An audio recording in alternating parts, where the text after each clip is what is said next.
Hello everyone. Today we're going to install SU2 for Windows. So first you want to go to your browser and search for SU2. You'll find the SU2 GitHub online page, so you click on it and you'll find the download button. So you click on it and you go to the bottom of the page. You'll find like 6 boxes, 2 for Linux, 2 for Mac, and 2 for Windows.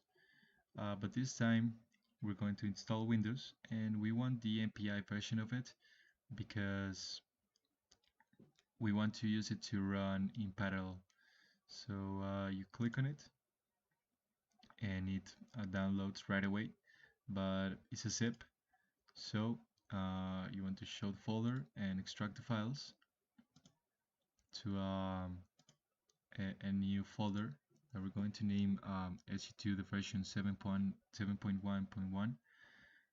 So okay, now that is extracted, we're going to search for the control panel.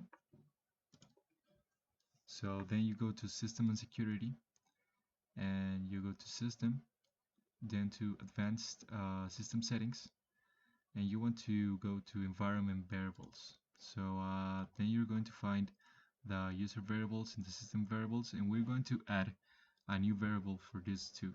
So going to add a variable called SU2 run. The variable value is going to be found in the bin folder, which I'm going to show. This bin folder in the SU2 folder that you just extracted. So you just open the bin, and here you're going to right click and open and copy the address. So now you just paste the address on the variable value and you say okay.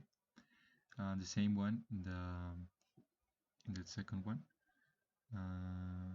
So a new in SU2 run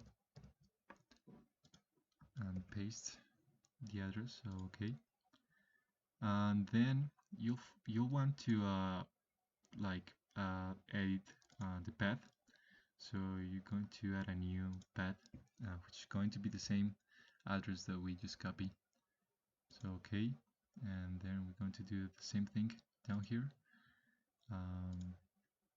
Sorry, we're going to search for path and edit, and we're going to do a new one.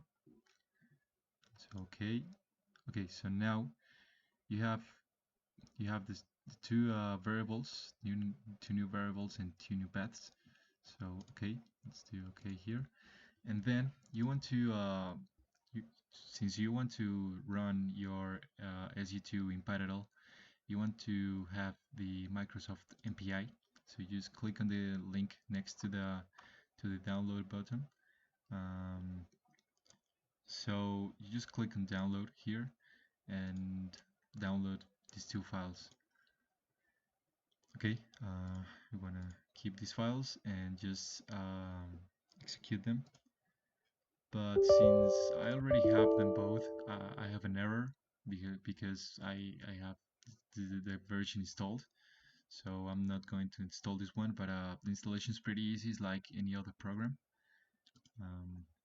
There should not be any problem there. So next here, and then I already have them, so I cannot do anything. So let's say that I already installed them, or you already installed them. So then you want to go, I already have a quick start file here. So I have my CFG file, which is the configuration file, and I have a mesh, which is point SU2. So here you want to click on, to tap on Shift. So Shift, right click, and you'll find the Open Powershell window here. So this is going to appear. You will just type CFD and no, sorry, SU2 CFD and the name of the file that you want to. So the name of the file of the you want to simulate. So you enter, and you can see that the simulation is working. But we want to try the parallel one because that's what we are interested in.